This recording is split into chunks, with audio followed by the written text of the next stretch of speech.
ನೀವಿನ್ನು ನಿಮ್ಮ ಡೈಮಂಡ್ ಕನ್ನಡ ಟಿವಿಗೆ ಸಬ್ಸ್ಕ್ರೈಬ್ ಆಗಿಲ್ಲವೇ? ಹಾಗಿದ್ದರೆ ಸಬ್ಸ್ಕ್ರೈಬ್ ಬಟನ್ ಮೇಲೆ ಕ್ಲಿಕ್ ಮಾಡಿ ಹಾಗೂ ನಮ್ಮ ಹೊಸ ವಿಡಿಯೋಸ್ ಅಪ್ಲೋಡ್ಗೋಸ್ಕರ ಪಕ್ಕದಲ್ಲಿ ಕಾಣುವ ಬೆಲ್ ಬಟನ್ ಮೇಲೆ ಕ್ಲಿಕ್ ಮಾಡಿ. ನಮ್ಮ ಎಲ್ಲ ವಿಡಿಯೋಸ್ಗಳನ್ನು ಲೈಕ್ ಮಾಡಿ, ಶೇರ್ ಮಾಡಿ ಹಾಗೂ ಕಮೆಂಟ್ ಮಾಡಿ.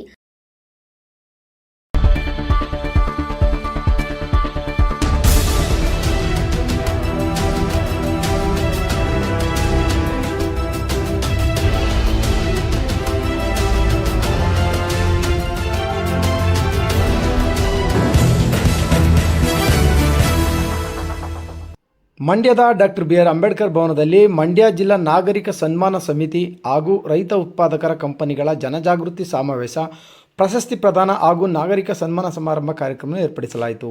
ಮಂಡ್ಯ ಜಿಲ್ಲೆಯಲ್ಲಿ ಕರ್ತವ್ಯ ನಿರ್ವಹಿಸಿದಂಥ ಮಾನ್ಯ ಶ್ರೀ ವಿ.ಎಸ್. ಅಶೋಕ್ರವರಿಗೆ ಜಿಲ್ಲಾ ನಾಗರಿಕರ ಸನ್ಮಾನ ವತಿಯಿಂದ ಕಾರ್ಯಕ್ರಮವನ್ನು ಆಯೋಜಿಸಲಾಯಿತು. ಇನ್ನು ನೂತನವಾಗಿ ಮಂಡ್ಯ ಜಿಲ್ಲಾ ಕೃಷಿ ಇಲಾಖೆಯ ನೂತನ ಜಂಟಿ ನಿರ್ದೇಶಕರಾಗಿ ಬಂದಿರುವಂಥ ಮಂಡ್ಯದ ಮಾನ್ಯ ಶ್ರೀ ಜಯಸ್ವಾಮಿರವರಿಗೂ ಸಹ ಅಭಿನಂದನಾ ಸಮಾರಂಭವನ್ನು ಏರ್ಪಡಿಸಲಾಯಿತು. ಈ ಕುರಿತು ಡೈಮಂಡ್ ಕನ್ನಡ ಟಿವಿ ನಡೆಸಿರುವಂಥ ವಿಶೇಷ ವರದಿ ಇಲ್ಲಿದೆ, ಬನ್ನಿ ಪ್ರೇಕ್ಷಕರೇ ನೋಡ್ಕೊಂಡು ಬರೋಣ. ಮಂಡ್ಯ ಜಿಲ್ಲೆಯಲ್ಲಿ ಕರ್ತವ್ಯ ನಿರ್ವಹಿಸಿ ಸುಮಾರು 4 ವರ್ಷಗಳ ಕಾಲ ಸುದೀರ್ಘವಾಗಿ ಕರ್ತವ್ಯ ನಿರ್ವಹಿಸಿದಂಥ ಜಂಟಿ ನಿರ್ದೇಶಕರಾದಂಥ ವಿ ಅಶೋಕ್ರವರು ಬೆಂಗಳೂರಿಗೆ ಟ್ರಾನ್ಸ್ಫರ್ ಆಗಿದ್ದಾರೆ. ಸೊ ಅವರ ಅಭಿಮಾನಿಗಳು, ಹಿತೈಷಿಗಳು ಭಾಳ ಯಶಸ್ವಿಯಾಗಿ ಕಾರ್ಯಕ್ರಮವನ್ನು ನಡೆಸಿದ್ರು. ಸೊ ಕಾರ್ಯಕ್ರಮ ಕುರಿತು ಅಶೋಕ್ರವರು ಏನೆಲ್ಲ ಹೇಳಿದ್ದಾರೆ ಅನ್ನೋ ಸಂಪೂರ್ಣ ಅಪ್ಡೇಟ್ಸ್ ಕೊಡ್ತೀವಿ, ನೋಡ್ಕೊಂಡು ಬನ್ನಿ. ಜೆಡಿಎ ಬೇಕು ಅನ್ನೋದು ಇದೆ ಸರ್, ಆ ಥರದ್ದು ಪ್ರಾಬ್ಲಮ್. ಇವರಾಗಿ ಒಬ್ಬ ಇಲ್ಲಿ ಜೆಡಿಎ ಬೇಕು. ಜಯಸ್ವಾಮಿ ಸರ್ ಅವ್ರನ್ನು ಆಕ್ಚುಲಿ ನನಗಿಂತ ಮುಂಚೆನೇ ಇಲ್ಲಿ ಬರಬೇಕಿತ್ತು, ಸ್ವಂತ ಜಿಲ್ಲೆ ಅಂತ ಅನ್ಕೊಂಡ್ರೆ ನಾವು ಈ ಮಾಡಿರೋದೆಲ್ಲನೂ ನಮ್ಮ ಮಾಲ್ ಆಗ್ಬೋದು, ಭತ್ತ ಖರೀದಿ ಆಗ್ಬೋದು, ಒಂದಂತ ನೋಡೋಣ ಅಂತ 1 ವರ್ಷ ಅಷ್ಟೇ ನಾನು ಎಕ್ಸ್ಟ್ರಾ ಕೇಳ್ಕೊಂಡಿದ್ದು. ಅದನ್ನು ಸಂಪೂರ್ಣವಾಗಿ ಮಾನ್ಯ ಸಚಿವರು ನನಗೆ ಅವಕಾಶ ಮಾಡಿಕೊಟ್ರು. ನಮಗೇನು ಮಾಡಬೇಕು ಅಂದ್ಕೊಂಡಿದ್ವಿ ಅದೆಲ್ಲ ಪ್ರಯತ್ನಗಳನ್ನು ಸಹ ಮಂಡ್ಯ ಜಿಲ್ಲೆಯಲ್ಲಿ ಮಾಡಿದ್ದೀನಿ. ಇವೆಲ್ಲನೂ ಮಾಡಲಿಕ್ಕೆ ಸಾಧ್ಯ ಆಗಿರುವಂಥದ್ದು. ಬೇರೆ ಜಿಲ್ಲೆ ನಾನು ಮೊದಲೇ ಹೇಳಿದಾಗೆ ಬೇರೆ ಕಡೆ ಹೋದರೆ ಇಷ್ಟು ಆಳವಾಗಿ ಕೆಲಸ ಮಾಡಲಿಕ್ಕೆ ಕಷ್ಟ ಆಗ್ತಿತ್ತು. ಮಂಡ್ಯ ಜಿಲ್ಲೆಯಲ್ಲಿರುವಂಥ ಸಂಘ ಸಂಸ್ಥೆಗಳು, ಅದರ ಮುಖ್ಯಸ್ಥರು, ಅವರು ರೈತರ ಜೊತೆ ಆಳವಾಗಿ ಕೆಲಸ ಮಾಡುವಂಥ ರೀತಿ, ಇಲಾಖೆ ಸಿಬ್ಬಂದಿಗಳ ಜೊತೆಯಾಗಿ, ಅದರಲ್ಲೂ ಪ್ರಮುಖವಾಗಿ ರೈತ ಉತ್ಪಾದಕ ಕಂಪನಿಗಳು, ಅವ್ರಿಗೇನು ಸಿಗಲ್ಲ. ರೈತ ಉತ್ಪಾದಕ ಕಂಪನಿ ಅಧ್ಯಕ್ಷರಾಗ್ಬೋದು, ಬೈಗೋಡಿಗಾಗ್ಬೋದು, ಇನ್ನು ಮನೇಲಿ ಬೈಗಳೇ ಮನೆಯಲ್ಲೂ ಬರ್ತಾರ, ಸರಿಯಾಗಿ ಮನೆ ಸೇರ್ತಾ ಇಲ್ಲ ಅಂತ. ಬಟ್ ಅವತ್ತು ಒಂದು ಮಾಡಿದ ಒಂದು ಸಣ್ಣ ಪ್ರಯತ್ನ ಇವತ್ತು ಯಾವ ರೀತಿ ಬೆಳೆದಿದೆ ಅಂತ ಹೇಳಿದ್ರೆ, ಒಂದು ಸ್ವಸಹಾಯ ಸಂಘಗಳು, ನಮ್ದೇನು SHGಗಳು ಮಾಡಿದಾರಲ್ಲ, ಇವತ್ತು ಒಂದು ಮನೆಯ ನಂದಾದೀಪವಾಗಿ ಇವತ್ತು ಈಜವರು ಕೆಲಸ ಮಾಡ್ತಾ ಇದೆ. ಒಂದು ಸಣ್ಣ ಉಳಿತಾಯಗಳನ್ನ ಮಾಡಿಕೊಂಡು, ಒಂದು ಹಸುಗಳನ್ನ ಸಾಕೊಂಡು, ಅವರ ಮಕ್ಕಳು ಮತ್ತು ಅವ್ರ ಖರ್ಚುಗಳನ್ನ ನೋಡ್ಕೊಳ್ಳೋಷ್ಟು, ವಿದ್ಯಾಭ್ಯಾಸಕ್ಕೆ ಒಂದು ಖರ್ಚುಗಳನ್ನ ನೋಡುವಷ್ಟು ಇವತ್ತು ಉನ್ನತ ಮಟ್ಟಕ್ಕೆ ಬೆಳೆದಿದೆ. ಅದೊಂದು ಸಣ್ಣ ಯೋಜನೆ ಇರ್ಬೋದು, ಬಟ್ ಪರಿಣಾಮ ಬಹಳಷ್ಟು ದೊಡ್ಡದಾಗಿದೆ. ಅದೇ ರೀತಿ ನಮ್ಮ ರೈತ ಉತ್ಪಾದಕರ ಸಂಸ್ಥೆಗಳು, ಸರ್ಕಾರ ಒಂದು ಸಣ್ಣ ಯೋಜನೆಯಾಗಿ ಇದನ್ನು ಶುರು ಮಾಡಿದೆ, ಬಟ್ ಅದು ಪರಿಣಾಮ ನಿಜವಾಗ್ಲೂ ಬಹಳ ಉತ್ತಮವಾಗಿ ನಾವು ಅದನ್ನು ಮಾರ್ಪಾಡು ಮಾಡಬೇಕಾಗತ್ತೆ. ಇದರ ಯಾರ ಯಶಸ್ಸು ಯಾರ ಕೈಯಲ್ಲಿದೆ ಅಂತ ಹೇಳಿದ್ರೆ, ಯಾವ ಸರ್ಕಾರದ ಕೈಯಲ್ಲೂ ಇಲ್ಲ. ಇದು ಬರೀ ನಮ್ಮ ರೈತ ಉತ್ಪಾದಕರ ಸಂಸ್ಥೆಗಳ, ಕಂಪನಿಗಳ ಕೈಯಲ್ಲಿರ್ತದೆ. ಯಾಕೆ ಮಾತಾಡ್ತೇನೆ? ಕ್ರಿಕೆಟ್ ಸ್ಟಾರ್ಗಳು ಕೋಟಿ ತಗೊಂಡು ದೊಡ್ಡ ಆ ಕಂಪನಿಯ ಪದಾರ್ಥಗಳನ್ನ ಬಳಸ್ತಾರೋ ಇಲ್ವೋ, ಆದ್ರೂ ನಾವು ಬ್ರ್ಯಾಂಡ್ ಅಂಬಾದಂತ ಜಾಹೀರಾತು ಅಂತ ಬರ್ತಾರೆ. ನಾನು ಹೇಳ್ತಾರಂಥದ್ದು ಪ್ರತಿಯೊಬ್ಬ ಸಮಾಜದ ನಾಗರಿಕ ಬ್ಯಾಡ್ಜ್ ಹಾಕೊಂಡು ಓಡಾಡಬೇಕು. ನಾನು ರೈತ ಬ್ರ್ಯಾಂಡ್ಗಳ ರಾಯಭಾರಿ, ರೈತ ಬ್ರ್ಯಾಂಡ್ಗಳನ್ನ ಬಳಸಿ ರೈತರನ್ನ ಬೆಂಬಲಿಸಿ, ಈ ರೀತಿ ಒಂದು ಸಣ್ಣ ಪ್ರಯತ್ನ ಮಾಡಿದೆ. ಅಥವಾ ನನ್ನ ಭಾಷೆಯಲ್ಲಿ ಬೇಕಾದ್ರೆ ಏನೋ ಒಂದು ಸಣ್ಣ ಉಚಿತವಾದ ಒಂದು ಪ್ರಯತ್ನ.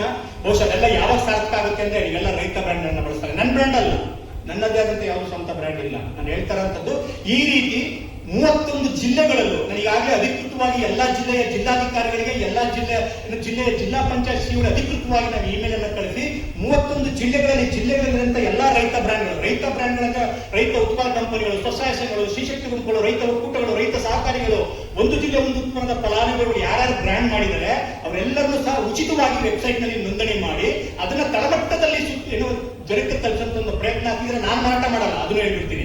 ಇದನ್ನ ರೈತರಿಗೆ ಅಥವಾ ಜನಕ್ಕೆ ತಲುಪಬೇಕಾಗಿರುವಂತವರು ರೈತ ಬ್ರ್ಯಾಂಡ್ಗಳ ರಾಯಭಾರಿಗಳು. ಯಾರು ರೈತ ಬ್ರ್ಯಾಂಡ್ಗಳ ರಾಯಭಾರಿಗಳು? ನಾವು, ನೀವು, ಸಮಾಜದಲ್ಲಿರುವಂತ ಪ್ರತಿಯೊಬ್ಬ ನಾಗರಿಕ ರೈತ ಬ್ರ್ಯಾಂಡ್ಗಳ ರಾಯಭಾರಿಗಳಾಗಬೇಕು. ಅಲ್ಲಿ ಯಾವುದೋ ಬರಲ್ಲ, ರಾಯಿಟಿ ಬರಲ್ಲ, ಆತ್ಮಸಂತೃಪ್ತಿ. ಯಾಕಂದ್ರೆ ಹೆಗ್ಲ ಮೇಲೆ ನೈತಿಕ ಸಾಮಾಜಿಕ ಜವಾಬ್ದಾರಿ ಇದೆ. ರೈತನನ್ನ ಮಾರುಕಟ್ಟೆಯಲ್ಲಿ ಗೆಲ್ಲಿಸಂತ ನೈತಿಕ ಜವಾಬ್ದಾರಿ ಪ್ರತಿಯೊಬ್ಬ ನಾಗರಿಕನ ಮೇಲಿದೆ. ಹಾಗಾಗಿ ಈ ಕಾರ್ಯಕ್ರಮ ಸಾರ್ಥಕ ಆಗ್ಬೇಕು ಅನ್ನೋದಾದ್ರೆ ದಯಮಾಡಿ ಇಂದಿನಿಂದ ಈ ಕ್ಷಣದಿಂದ ಶಪಥ ಆಗ್ಬೇಕು. 100 ಗರಿಷ್ಠ ಪ್ರಮಾಣದಲ್ಲಿ ರೈತ ಬ್ರ್ಯಾಂಡ್ಗಳನ್ನ ಬಳಸ್ತೀರಿ ಅಂತ ಭವಿಷ್ಯ ಉಜ್ವಲವಾಗಿರಲಿ. ವ್ಯಕ್ತಿತ್ವ ಎಲ್ಲೋದ್ರು ಅಷ್ಟೇ, ಮಂಡ್ಯ ಆದ್ರೆ ಎಲ್ಲೋದ್ರು ಅವರ ಆ ವ್ಯಕ್ತಿತ್ವ ಅನ್ನೋದು ಇದೆಯಲ್ಲ, ರೈತಪರ ಚಿಂತನೆ, ರೈತಪರ ಕಾಳಜಿ ಇರುವಂತದ್ದು ಎಲ್ಲ ಕಡೆ ಅದು ಸಾಬೀತಾಗುತ್ತೆ. ಆ ನಿಟ್ಟಿನಲ್ಲಿ ಕೆಲಸ ಮಾಡ್ತಂತ ಭಾವಿಸ್ತಾ, ಮತ್ತೆ ಆತ್ಮೀಯರು ನಮ್ಮ ಮಂಡ್ಯ ಜಿಲ್ಲೆಗೆ ಬಂದಿದ್ದಾರೆ, ಅವ್ರಿಗೂ ಸಹ ಸ್ವಾಗತವನ್ನ ಕೋರ್ತಾ ಮತ್ತೊಂದು ಜಾಗೃತಿ ಮೂಡಿಸಲಿಕ್ಕೆ ಪ್ರಯತ್ನ ಮಾಡಿದೀನಿ. ಎಲ್ಲ ಆ ನಿಟ್ಟಿನಲ್ಲಿ ನೀವೆಲ್ಲ ಚಿಂತನೆ ಮಾಡ್ತೀರಿ ಅಂತ ಹೇಳ್ತಾ, ರೈತ ಬ್ರ್ಯಾಂಡ್ಗಳನ್ನ ಬಳಸಿ, ರೈತರನ್ನ ಬೆಂಬಲಿಸಿ. ನಾವೆಲ್ಲ ರೈತ ಬ್ರ್ಯಾಂಡ್ಗಳ ರಾಯಭಾರಿ ಅಂತ ಗರ್ವದಿಂದ ಹೆಮ್ಮೆಯಿಂದ ಹೇಳ್ಕೊಳ್ಳೋಣ.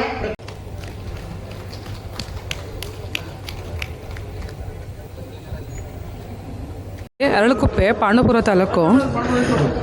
ಇವತ್ತು ಇಲ್ಲಿ ಮಂಡ್ಯದಲ್ಲಿ ಅಂಬೇಡ್ಕರ್ ಭವನದಲ್ಲಿ VC ಅಶೋಕ್ ಸರ್ ಅವ್ರಿಗೆ ಸನ್ಮಾನ ಸಮಾರಂಭ ಇಟ್ಕೊಂಡಿದ್ದಾರೆ. ನಾವಿಲ್ಲಿಗೆ ಬಂದಿದ್ದೀವಿ. ಸೊ ಇಲ್ಲಿ ಏನಂತಂದರೆ, ನಾನು ಇವ್ರನ್ನ ಫಸ್ಟ್ ಟೈಮ್ ಭೇಟಿ ಮಾಡಿದ್ದು 1 ವರ್ಷದ ಹಿಂದೆ. ನಮ್ಮ ಅರಳಕುಪ್ಪೆಗೆ ಒಂದು ಪ್ರೋಗ್ರಾಮ್ ಬಂದಿದ್ದರು. ನಾನು ಆವಾಗ ಪಂಚಾಯತಿ ಮೆಂಬರ್ ಆಗಿದ್ದೆ ಲಾಸ್ಟ್ ಇಯರ್ 2025 ರಸಗೊಬ್ಬರ ಕಾರ್ಯಕ್ರಮಕ್ಕೆ ಸರ್ ಗೆಸ್ಟಾಗಿ ಬಂದಿದ್ದರು. ನಾನು ಅವಾಗ ಪಂಚಾಯತಿ ಮೆಂಬರ್ ಆಗಿದ್ದೆ. ಸೊ ಅವಾಗ ನಾನು ಸರ್ನ ಫಸ್ಟ್ ಟೈಮು ಇಂಟ್ರೊಡ್ಯೂಸ್ ಮಾಡ್ಕೊಂಡಿದ್ದು. ನಾನು ಅಂದ್ಕೊಂಡೆ ಇವರು ಈ ಕೃಷಿ ನಿರ್ದೇಶಕರು ಮತ್ತೆ ಬಂದಿದ್ದಾರೆ, ಈ ಗೊಬ್ಬರ ಬಗ್ಗೆ ಅಡ್ವರ್ಟೈಸ್ಮೆಂಟ್ ಮಾಡಕ್ಕೆ ಬಂದಿದ್ದಾರೆ ಅಂತ ಅಂದ್ಕೊಂಡಿದ್ದೆ. ಬಟ್ ಅಲ್ಲಿ ಅವರು ಸುದೀರ್ಘವಾಗಿ ಆಲ್ಮೋಸ್ಟ್ 3 ರಿಂದ 4 ಅವರು ಪ್ರೋಗ್ರಾಮಲ್ಲಿ ಕೂತ್ಕೊಂಡು ರೈತರುಗಳಿಗೆ ಗೊಬ್ಬರದ ಬಗ್ಗೆ ಮತ್ತು ಕೀಟನಾಶಕಗಳ ಬಗ್ಗೆ ಇದ್ರ ಬಗ್ಗೆ ಎಲ್ಲ ತುಂಬ ಪ್ರಾಕ್ಟಿಕಲ್ ಆಗಿ ಎಕ್ಸ್ಪ್ಲೇನ್ ಮಾಡಿದ್ರು. ಮತ್ತು ಅಲ್ಲಿ ಭತ್ತ ತಳಿಗಳದ್ದು ಸುಮಾರು ಒಂದಷ್ಟು ತಳಿಗಳನ್ನ ಕೂಡ ಎಕ್ಸಾಂಪಲ್ ತೊಗೊಬಂದಿದ್ರು. ಹೊಸದಾಗಿ ತಳಿಗಳನ್ನ ತಂದಿದ್ರು. ಅದ್ರ ಬಗ್ಗೆ ಅವ್ರಿಗೆ ಅರಿವನ್ನ ಕೂಡ ಕೊಟ್ಟರು. ಮತ್ತು ಕಬ್ಬು ಕಳೆಗಳ ಬಗ್ಗೆ, ಔಷಧಿಗಳ ಬಗ್ಗೆ, ಸೊ ರಾಸಾಯನಿಕ ಔಷಧಿಗಳು ಕೂಡ ಇದೆ ಅಂತಲೂ ಕೊಟ್ಟರು. ಸೊ ನಂಗೆ ಅದು ಬಹಳ ಖುಷಿ ಆಯಿತು. ಯಾಕೆಂದರೆ ಒಬ್ಬ ನಿರ್ದೇಶಕರು ಬಂದು 3 ರಿಂದ 4 ಅವರು ರೈತರ ಜೊತೆ ಒಡನಾಟನ ಇಟ್ಕೊಂಡಿದ್ದಾರೆ, ಎಷ್ಟು ಪೇಷನ್ಸ್ ಇದೆ. ಸೊ ಅಲ್ಲಿ ನಾನು ಅವ್ರನ್ನ ಪರಿಚಯ ಮಾಡಿಕೊಂಡೆ. ತುಂಬ ಆತ್ಮೀಯವಾಗಿ ಕೂಡ ಮಾತಾಡಿದ್ರು. ತುಂಬ ಖುಷಿ ಆಯಿತು. ಸೊ ನಿನ್ನೆ ಹಿಂಗೆ ಕೆಂಪುಗೌಡ ಅಂಕಲ್ ಅವರು ಹೇಳಿದ್ರು, ಈ ಥರ ಅವ್ರಿಗೆ ಸನ್ಮಾನ ಸಮಾರಂಭ ಇದೆ, ಹೋಗಬೇಕು ಅಂತೇಳಿ. ನಂಗೆ ತುಂಬ ಖುಷಿಯಾಗಿ ಇವತ್ತು ಬಂದಿದ್ದೀನಿ. ಬೆಳಗ್ಗೆಯಿಂದ ಇಲ್ಲಿ ಅವ್ರ ಸನ್ಮಾನ ಕಾರ್ಯಕ್ರಮದಲ್ಲಿ ಅವೈಲೇಬಲ್ ಇದ್ದೀನಿ. ಹೌದು, ತುಂಬ ಖುಷಿ ಆಗ್ತದೆ. ಹಾಂ ಸರ್, ಆ್ಯಕ್ಚುಲಿ ನಾನು software engineer. So BE MTech ಆಗಿದೆ. 2014 ನಾನು ಇಂಜಿನಿಯರಿಂಗ್ ಮುಗಿಸಿದ್ದು, ಕಂಪ್ಯೂಟರ್ ಸೈನ್ಸು. ಸೊ ಆಮೇಲೆ 2019 ಬಿಫೋರ್ ಕರೋನಾ ನಾನು MTech ಮುಗಿಸ್ತೀನಿ.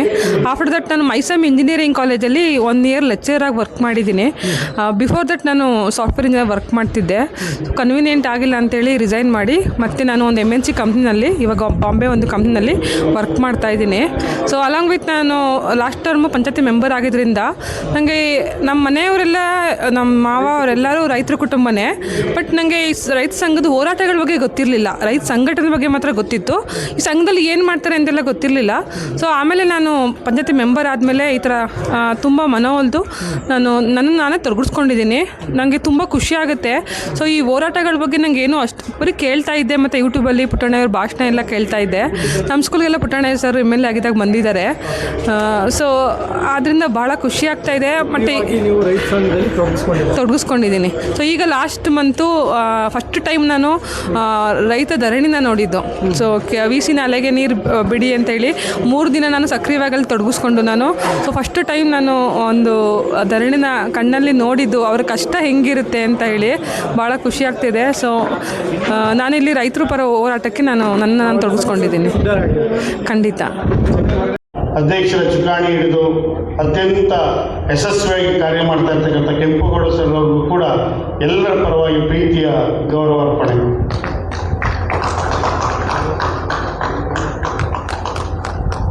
ಸಂಸ್ಥಿಸುವಂಥ ಸದಾ ನಮ್ಮ ಕಾರ್ಯಕ್ರಮಗಳಿಗೆ ಮಾರ್ಗದರ್ಶನ ಮಾಡ್ತಕ್ಕಂಥ ಸಂಸ್ಥೆ, ಅದರ ಪ್ರತಿನಿಧಿಯಾಗಿರ್ತಕ್ಕಂಥ ಶ್ರೀಯುತ ರಮೇಶ್ ಅವರು, ಜಿಲ್ಲಾ ಸಂಯೋಜಕರು, ರೈತ ವಿಭಾಗ.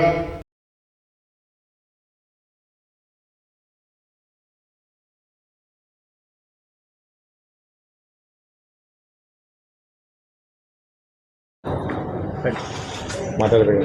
ಅಲ್ಲ, ಭಾಳ ವಿಶೇಷ ಕಾರ್ಯಕ್ರಮ. ಯಾಕೆ ಅಂತ ಹೇಳಿದ್ರೆ ಸರ್ಕಾರಿ ಅಧಿಕಾರಿಗಳ ವರ್ಗಾವಣೆ ಬಹಳ ಒಂದು ಸಹಜವಾಗಿ ನಡೆಯುವಂಥ ಪ್ರಕ್ರಿಯೆ.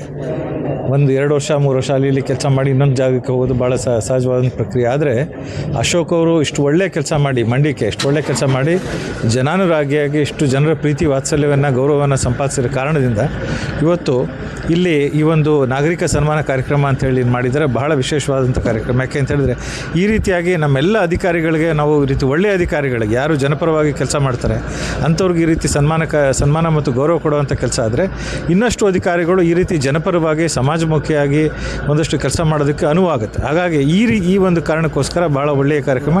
ಅದೇ ರೀತಿ ಹೊಸದಾಗಿ ನಮ್ಮ ಜಯಸ್ವಾಮಿಯವರು, ಮಂಡ್ಯ ಜಿಲ್ಲೆಯವರೇ ಆದಂಥ ಜಯಸ್ವಾಮಿಯವರು ಇವತ್ತು ಜಾಯಿಂಟ್ ಡೈರೆಕ್ಟರ್ ಆಗಿ ಬಂದಿದ್ದಾರೆ. ಅವರು ಕೂಡ ಭಾಳ ಒಳ್ಳೆಯ ಕೆಲಸ ಮಾಡ್ತೀನಿ, ಇದು ನನ್ನ ಜಿಲ್ಲೆಯನ್ನು ಅಭಿವೃದ್ಧಿ ಮಾಡೋ ಜವಾಬ್ದಾರಿ ನನ್ನ ಮೇಲಿದೆ ಮತ್ತು ಹೊಣೆ ನನ್ನ ಮೇಲಿದೆ ಅಂತೇಳಿ ಮುಂದೆ ಬಂದಿದ್ದಾರೆ. ಅವರಿಗೂ ಕೂಡ ಸ್ವಾಗತ ಮಾಡೋದಕ್ಕೆ ನಾಗರಿಕ ಸನ್ಮಾನ ಸಮಿತಿಯಿಂದ ಮಾಡಿದ್ದೇವೆ. ಅದೇ ರೀತಿ ಫಸ್ಟ್ ಸರ್ಕಲ್ ವತಿಯಿಂದ ಕೂಡ ಇಬ್ಬರಿಗೂ ಕೂಡ ನಮ್ಮ ಜಯಸ್ವಾಮಿ ಅವರಿಗೆ ಮಂಡ್ಯಕ್ಕೆ ಸ್ವಾಗತ ಕೋರ್ತಾ ಇದ್ದೇವೆ. ಅದೇ ರೀತಿ ಅಶೋಕ್ ಅವರಿಗೆ ಬೆಂಗಳೂರಿಗೆ ಸ್ವಾಗತವನ್ನು ಕೋರ್ತಾ ಇದ್ದೇವೆ. ಫಸ್ಟ್ ಸರ್ಕಲ್ ಕಾರ್ಯಕ್ರಮಗಳು ಹೇಗೆ ನಡೀತಾ ಇದೆ? ಭಾಳ ಅದ್ಭುತವಾಗಿ ನಡೀತಾ ಇದೆ. ನಮ್ಮೆಲ್ಲ ಉದ್ಯಮಿಗಳು ಭಾಳ ಯಶಸ್ವಿಯಾಗಿ ಅವರ ಉದ್ಯಮಗಳನ್ನು ಮಾಡ್ತಾ ಇದ್ದಾರೆ.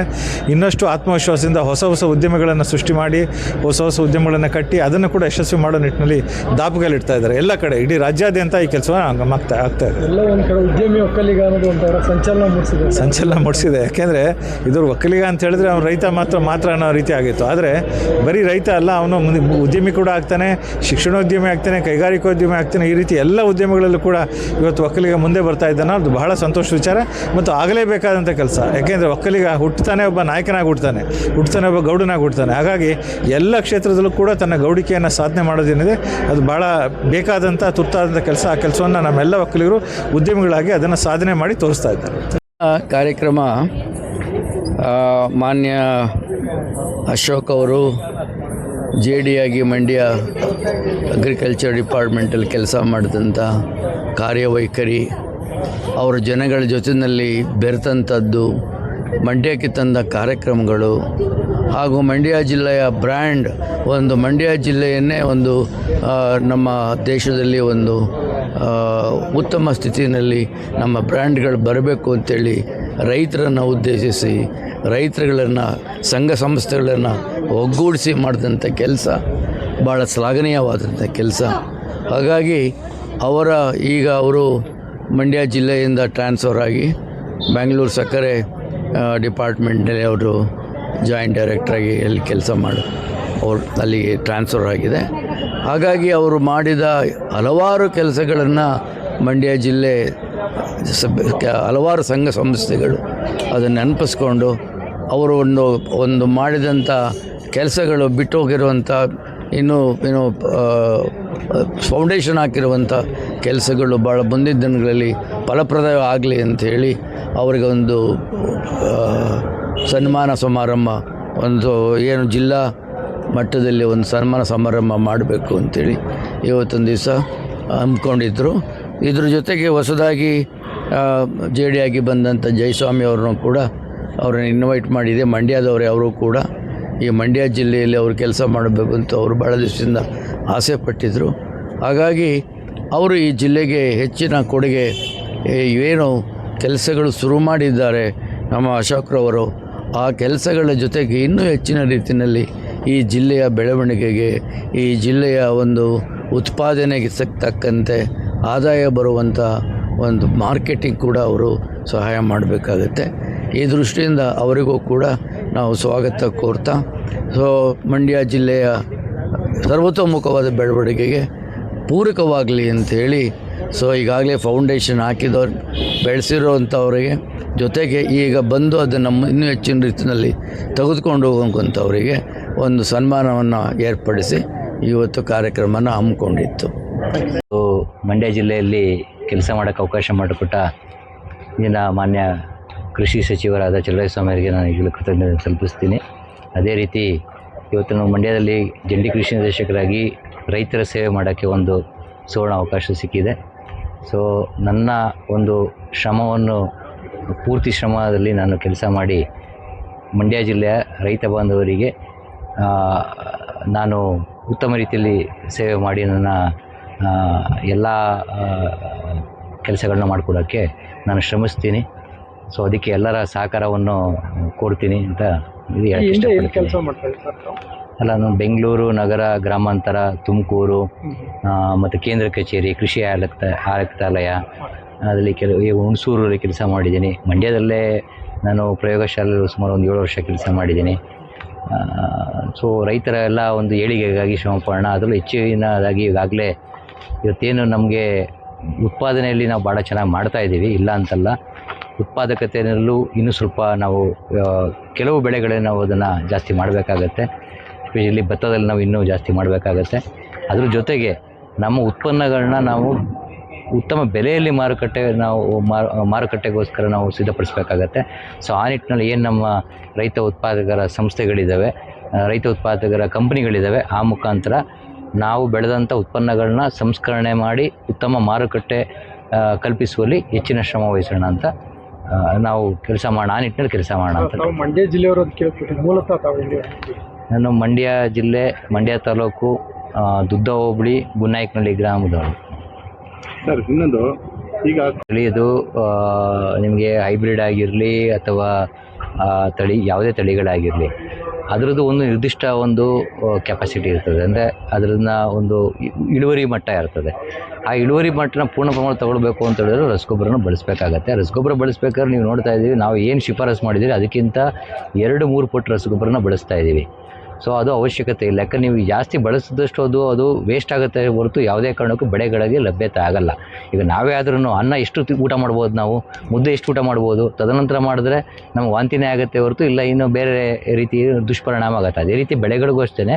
ಸೊ ನನ್ನ ಒಂದು ಕೋರಿಕೆ ಏನಂತ ಹೇಳಿದ್ರೆ, ಏನು ಶಿಫಾರಸು ಮಾಡಿದ್ದೇವೆ ಆ ಪ್ರಮಾಣದ ರಸಗೊಬ್ಬರ ಬಳಸಬೇಕು. ಅದಕ್ಕಿಂತ ಹೆಚ್ಚಿನದಾಗಿ ತಾವು ಹೇಳಿದಾಗೆ ನಾವು ಮುಂದಿನ ದಿನಗಳಲ್ಲಿ ಪ್ರತಿ ವರ್ಷ ನಾವು ಉತ್ತಮ ಇಳುವರಿ ತಗೊಳ್ಬೇಕು, ಉತ್ತಮ ಬೆಳೆ ಬೆಳಿಬೇಕು, ರೋಗ ನಿರೋಧಕ ಬೆಳೆಗಳನ್ನ ಬೆಳಿಬೇಕು. ಅಂದರೆ ಕೀಟ ಮತ್ತು ರೋಗ ಅದನ್ನು ತಡ್ಕೊಳ್ಳೋಂಥ ಶಕ್ತಿ ಬೆಳೆಗಳಿಗೆ ಬೇಕು ಅಂತ ಹೇಳಿದ್ರೆ ನಾವು ಕೊಟ್ಟಿಗೆ ಗೊಬ್ಬರನ ಬಳಸಲೇಬೇಕಾಗತ್ತೆ. ಇವತ್ತಿನ ಪರಿಸ್ಥಿತಿಲಿ ನಾವು ರಾಸುಗಳ ಸಂಖ್ಯೆನ ಕಮ್ಮಿ ಮಾಡ್ಕೊಂಡಿದ್ದೀವಿ. ಸೊ ಅದೇ ಮೂಲ ಕಾರಣ. ಸೊ ರಾಸುಗಳ ಸಂಖ್ಯೆ ಕಮ್ಮಿ ಮಾಡ್ಕೊಂಡಾಗ ಅಟ್ಲೀಸ್ಟ್ ಇದ್ದಂಥ ಗೊಬ್ಬರಗಳು ನಾವು ಏನು ಸಾವಯವ ಗೊಬ್ಬರ ಮಾಡ್ತಾಯಿದ್ದೀವಿ ಅದನ್ನು ನಾವು ಹೆಚ್ಚಿನ ಪ್ರಮಾಣದಲ್ಲೇ ಅದು ಈಗ ಬೀಜಾಮೃತ ಮಾಡೋದಿರ್ಬೋದು, ಜೀವಾಮೃತ ಮಾಡೋದಿರ್ಬೋದು, ಇಲ್ಲ ಎರೆಗೊಬ್ಬರ ಮಾಡೋದಿರ್ಬೋದು, ಅದ್ರ ಜೊತೆಗೆ ಹಸಿರೆಲೆ ಗೊಬ್ಬರಗಳನ್ನು ಸಾಕಷ್ಟು ಬಳಕೆ ಮಾಡೋದ್ರಲ್ಲಿ 1 ವರ್ಷ, 2 ವರ್ಷ, 3ನೇ ವರ್ಷದಲ್ಲಿ ಗ್ಯಾರಂಟಿ ಅದರ ಪರಿಣಾಮ ನಮಗೆ ಉತ್ತಮ ಪರಿಣಾಮ ಬಿದ್ದೇ ಬರುತ್ತೆ. ಜೊತೆಗೆ ಅದನ್ನು ನಮ್ಮ ಮುಂದಿನ ವರ್ಷಗಳಲ್ಲಿ ನಮಗೆ ಪ್ರತಿ ವರ್ಷ ಉತ್ತಮ ಇಳುವರಿ ಕೊಡೋಕ್ಕೆ ಭಾಳಷ್ಟು ಸಹಕಾರಿಯಾಗುತ್ತೆ. ಸೊ ಅದು ಮಾಡದೇ ಇರೋದೇ ನಮಗೆ ಇವತ್ತು ಇಷ್ಟೆಲ್ಲ ಕಾರಣಗಳು. ರೈತರಿಗೆ ನಾವು ಅದನ್ನು ತೊಗೊಂಡು ಮಾಡ್ತಾಯಿದ್ದೀವಿ. ನಿಮ್ಗಾಗಲೇ ಗೊತ್ತಿದೆ, ಕಳೆದ 3 ಅಥವಾ 4 ವರ್ಷದಿಂದ ಪ್ರತಿ ವರ್ಷ ನಾವು 3 ವರ್ಷಗಳಲ್ಲಿ ಇಡೀ ನಮ್ಮ ಮಂಡ್ಯ ಜಿಲ್ಲೆಯ ಮಾದರಿಗಳನ್ನೆಲ್ಲ ಸಂಗ್ರಹಣೆ ಮಾಡಿ ನಾವು ಆಗಲೇ ಪರೀಕ್ಷೆ ಮಾಡಿದ್ದೀವಿ. ಸೊ ಒಂದು ಸಲ ಪರೀಕ್ಷೆ ಮಾಡಿದ್ರೆ ಅದು 3 ವರ್ಷ ನಾವು ಅದೇ ಶಿಫಾರಸನ್ನ ಬಳಸ್ಬೋದು. ಈಗಾಗಲೇ ಒಂದು ಹಂತದಲ್ಲಿ 3 ವರ್ಷ ಎಲ್ಲ ರೈತರ ಎಲ್ಲ ಮಣ್ಣು ಮಾದರಿಗಳನ್ನ ಸಂಗ್ರಹಣೆ ಮಾಡಿ ಅವರಿಗೆ ಆಗಲೇ ಚೀಟಿಗಳನ್ನ ಕೊಟ್ಟಿದ್ದೀವಿ, ಮಣ್ಣು ಆರೋಗ್ಯ ಚೀಟಿನ ಕೊಟ್ಟಿದ್ದೀವಿ. ಇವತ್ತು ನಮಗೆ ಹಂತವಾಗಿ ನಮಗೆ ಕೆಲವು ಗ್ರಾಮಗಳನ್ನ ಸೆಲೆಕ್ಟ್ ಮಾಡಿ ಪ್ರತಿ ತಾಲೂಕಲ್ಲಿ ಅದನ್ನು ನಾವು ಮಾಡ್ತಾ ಬರ್ತಾ ಇದ್ದೀವಿ. ಸೊ ಇದನ್ನು ಒಂದು 3-4 ವರ್ಷ ಅಷ್ಟರೊಳಗೆ ನಾವು ಪೂರ್ತಿ ಪ್ರಮಾಣದಲ್ಲಿ ಎಲ್ಲ ರೈತರ ಇದನ್ನು ಮಣ್ಣು ಮಾದರಿಗಳನ್ನ ಸಂಗ್ರಹಣೆ ಮಾಡಿ ಮಾಡೋಕ್ಕೆ ಅನುಕೂಲ ಆಗುತ್ತೆ. Thank you sir.